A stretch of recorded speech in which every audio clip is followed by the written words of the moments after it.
Hello, everybody. Welcome back to Planet X News. It is April 6, 2019.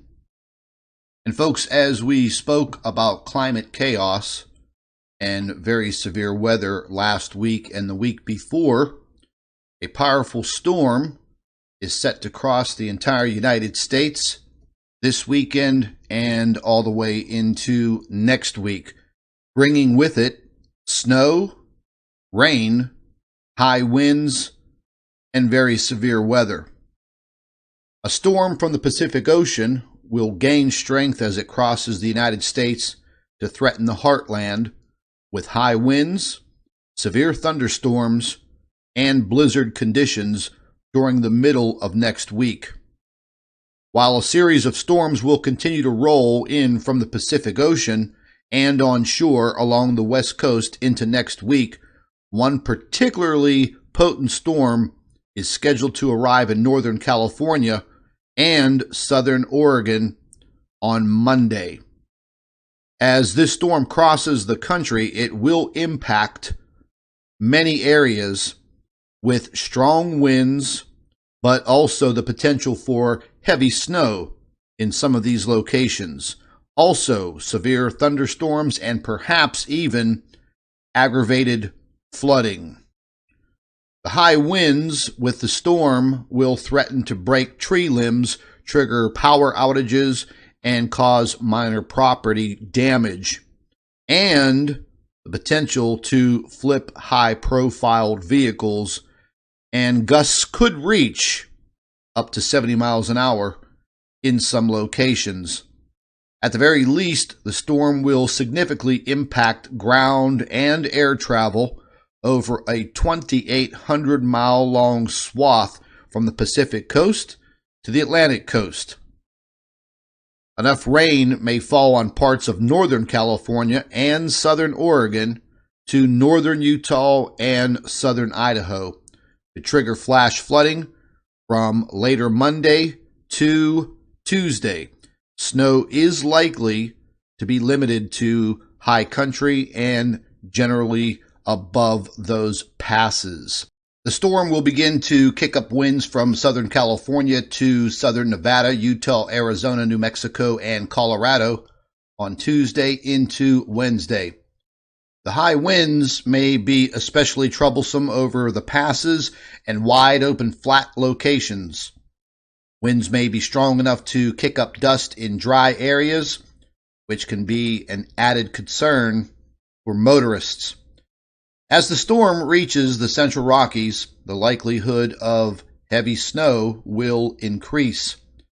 There is a risk of heavy snow and blizzard conditions from southeastern Montana to Colorado, with the greatest of these conditions from eastern Wyoming to southwestern South Dakota, the Nebraska Panhandle, and the Colorado Rockies from later Tuesday night, Wednesday, and into Wednesday night. The storm is forecast to get even stronger as it pushes east of the Rockies and onto the plains. While it may not be quite as intense as the historic bomb cyclone from the middle of March, another memorable high wind event is likely to evolve.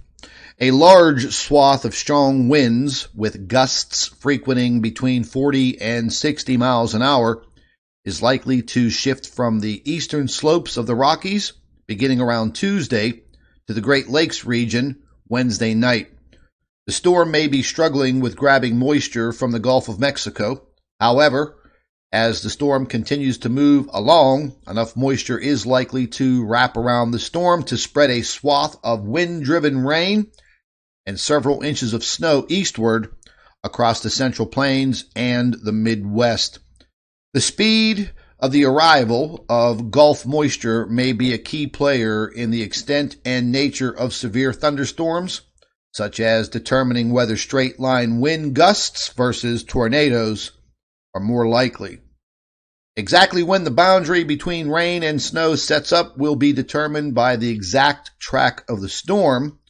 The storm is likely to move eastward along Interstate 80 in the central states, with the southern edge of the snow area likely further north. However, a shift in the storm track farther south may bring snow to Omaha, Nebraska, Des Moines, Iowa, and Chicago.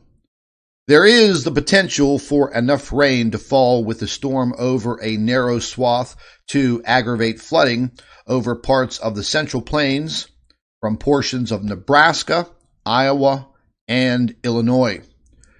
While the worst of the storm is likely to affect the central states, impacts in the northeast will still range from rain and thunderstorms to gusty winds, some snow, and even big temperature swings from one day to the next at the end of next week.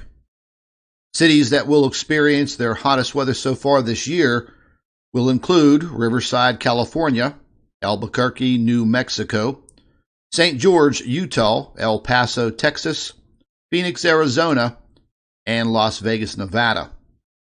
A northward bulge in the jet stream combined with a bulging area of high pressure will help to drive the temperature trend upward. Now, for those taking to the trails or doing manual labor, are reminded to drink plenty of water and non-alcoholic fluids to remain properly hydrated.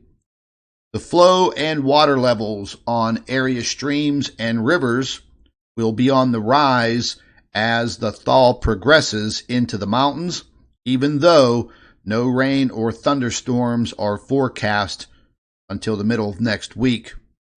Many of the mountains in the regions experienced above average snowfall this past winter. Rainfall has been abundant in most locations.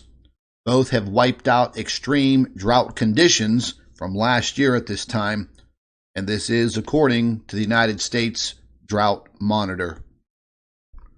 Now, just taking a quick look at the jet stream, you can clearly see that the large band of this jet stream will be impacting the entire west coast of the United States, and this will probably last for 7 to 10 days unless these conditions change. As you can see, the jet stream portion here moving over the country of Mexico will bring hot, moist air directly into the Gulf of Mexico. This does have the possibility to spawn tornadoes and thunderstorms and heavy downpours in the southern region of the United States. Folks, this is a complete weather outlook for this weekend and this upcoming week. So be prepared. Make sure you have emergency plans set for you and your family. This is Scott from Planet X News. Thank you for watching.